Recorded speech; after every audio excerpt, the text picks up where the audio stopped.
Hulikam sa Cebu City. Bumaba ang isang lalaki mula sa humintong kotse at van.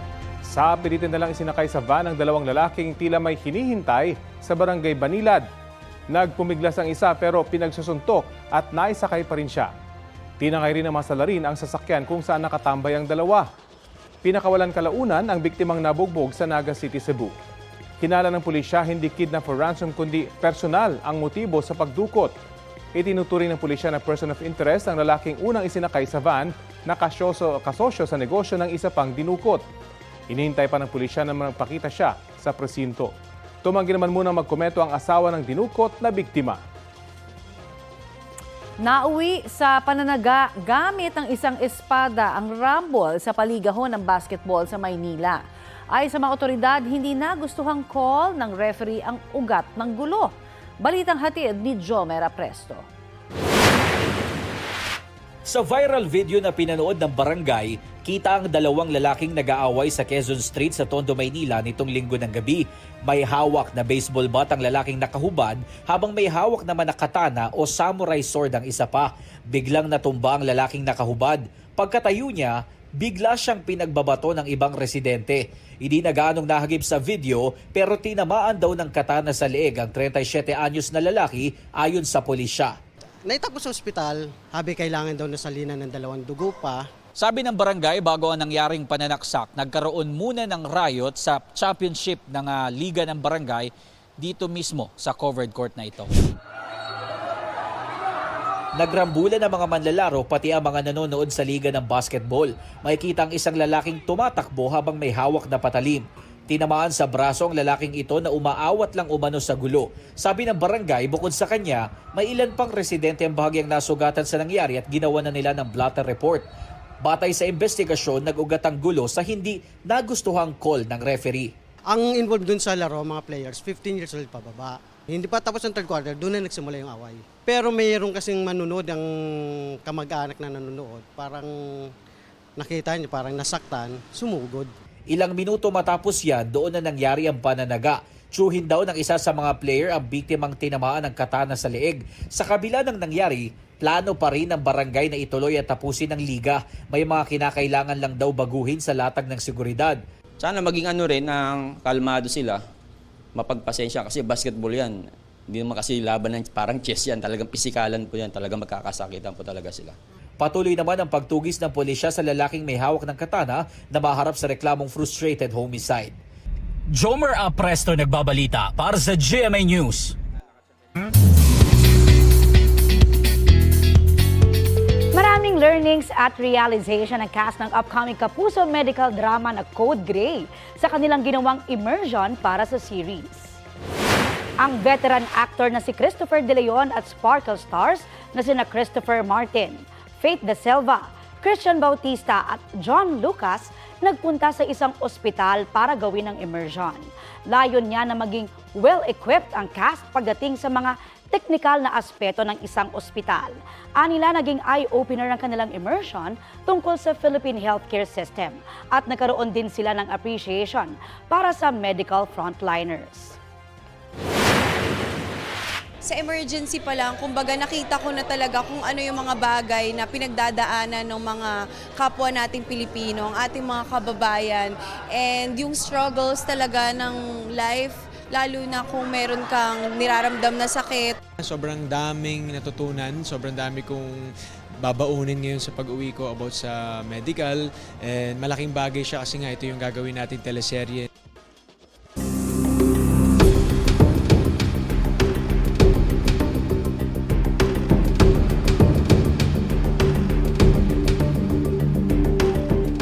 Tinukoy ng isang miyembro ng House Prosecution Panel ang ilang tetestigo sa impeachment trial ni Vice President Sara Duterte.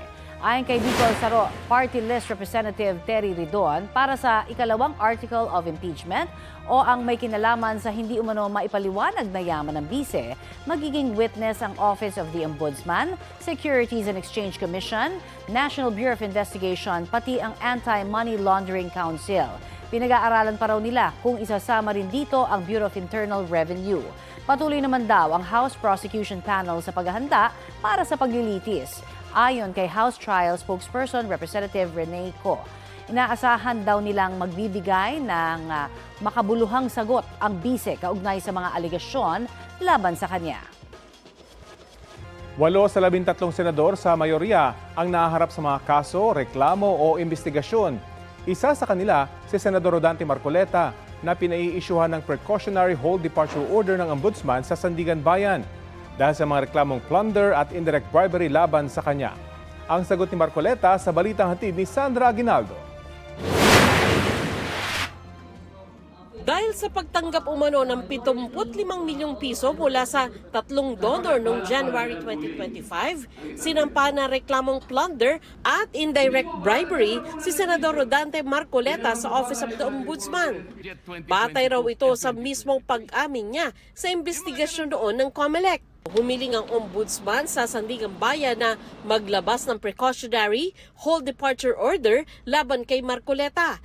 Gayon din kina dating Congressman Mike Defensor at mga negosyanteng sina Joseph Espiritu at Aristotel Viray. Sinusubukan pa naming makuha ang kanilang panig. Sa kanyang privilege speech, sinabi ni Marcoleta na ang investigasyon ng Ombudsman ay paraan para patahimikin siya umano tungkol sa anomalya sa flood control at sa nalalapit na impeachment trial ni Vice President Sara Duterte. Just last week, I was stunned with the shadow of a complaint filed by the Field Investigation Bureau, Office of the Deputy Ombudsman for Luzon. The trump-up charges filed against me and some of my friends are not merely legal accusations. They form part of a deeper and more nefarious design to intimidate independent voices, to punish dissent, and to warn every senator that the price of asking hard questions could lead to personal damnation. If the intention of these cases is to silence me, let me say this at the very beginning. It has failed.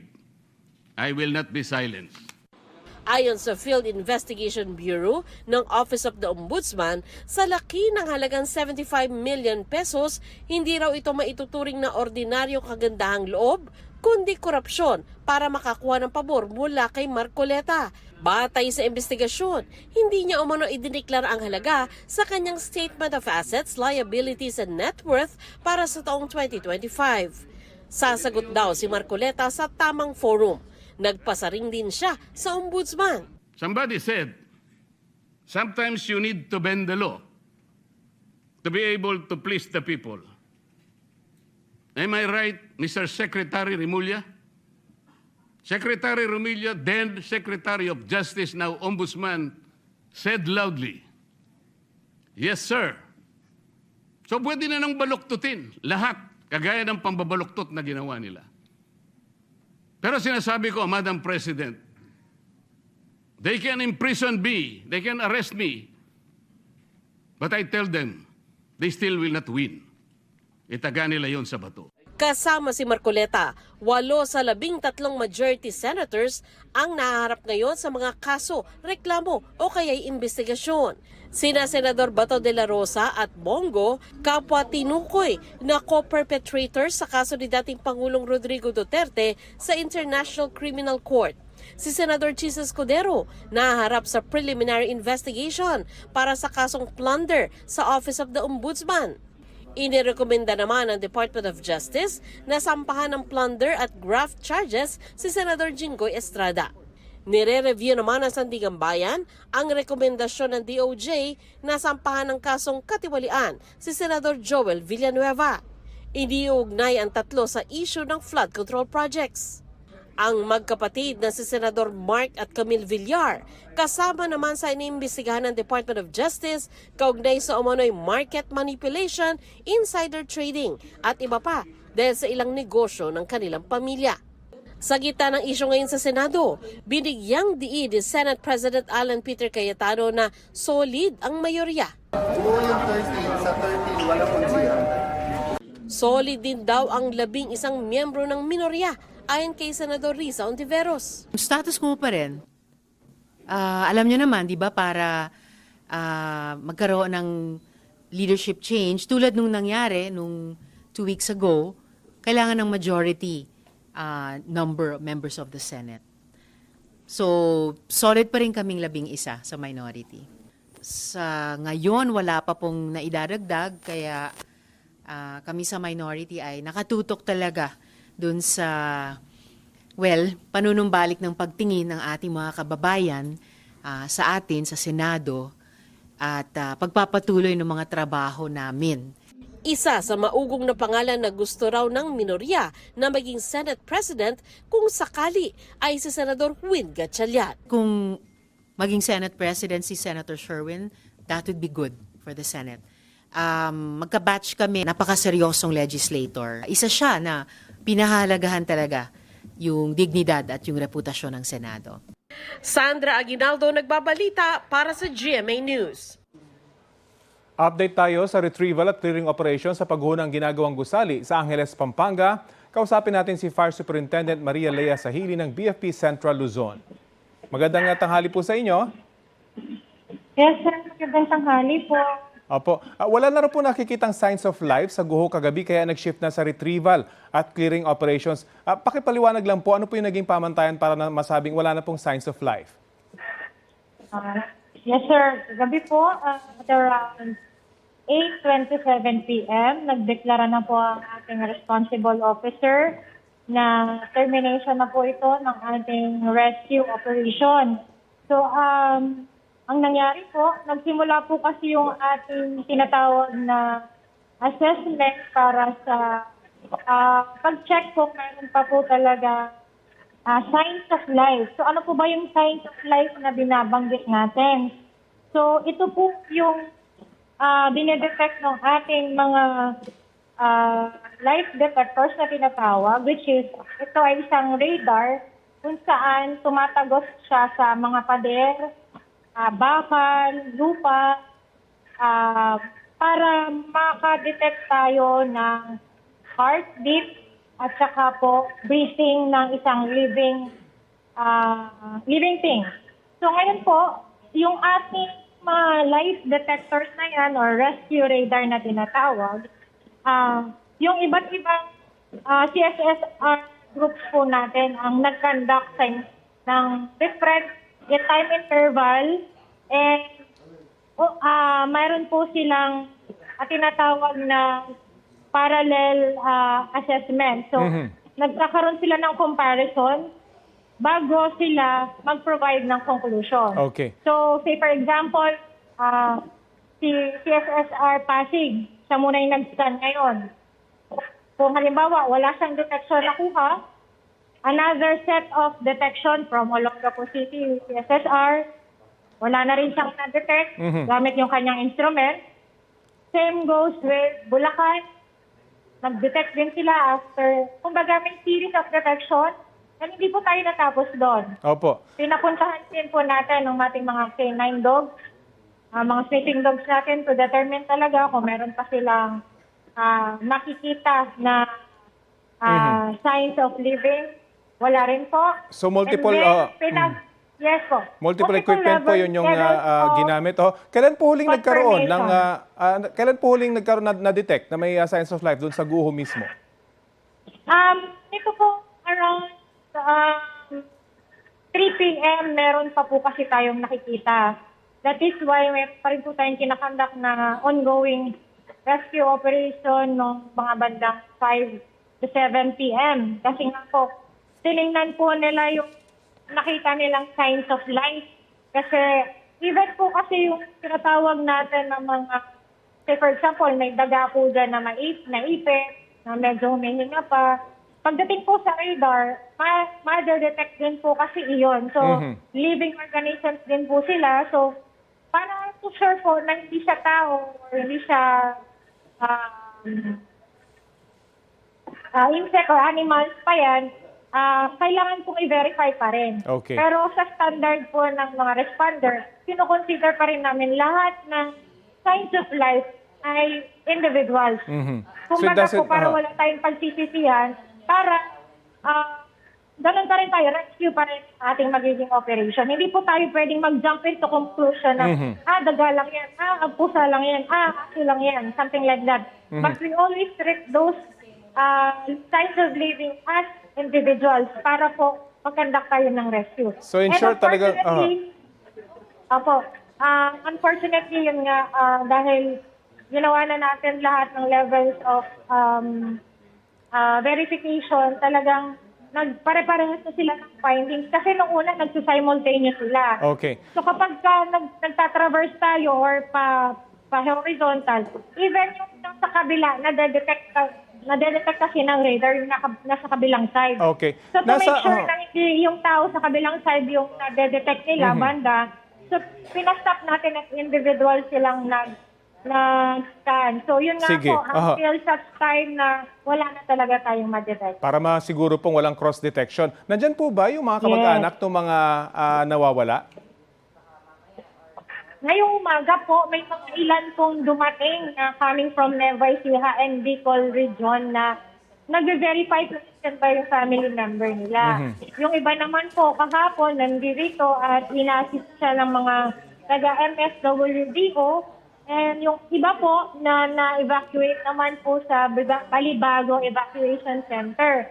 So definitely, sa ngayon dito sa site, wala pong family members ngayon. Okay. Nandun sila sa evacuation site ng Balibago, Barangay Balibago. Pwede na po bang gumamit ngayon ng mga heavy equipment? Ngayon at retrieval operation na lang yung inyong ginagawa? As earlier discussed po, mayroon po tayong ginawa pa rin na sectoral implementation of the rescue operation. Nag-sector-sector po tayo.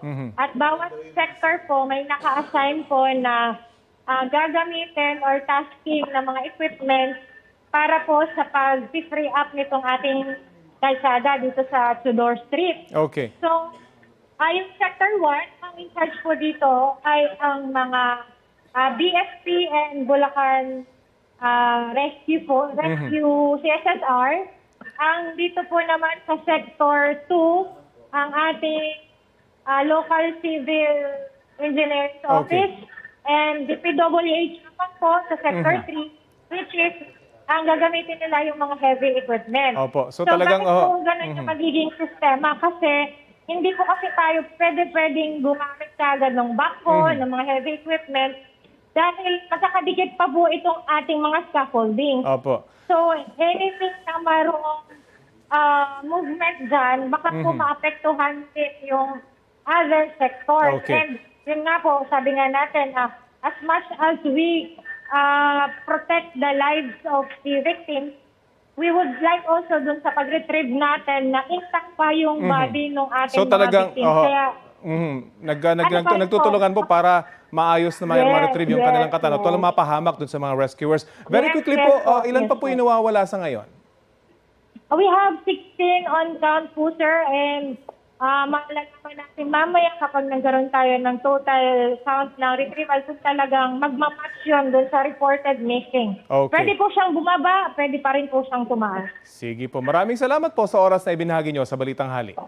Maraming salamat po, sir. Magandang umaga po. Salamat po si Fire Superintendent Maria Lea Sahili ng BFP Central Luzon.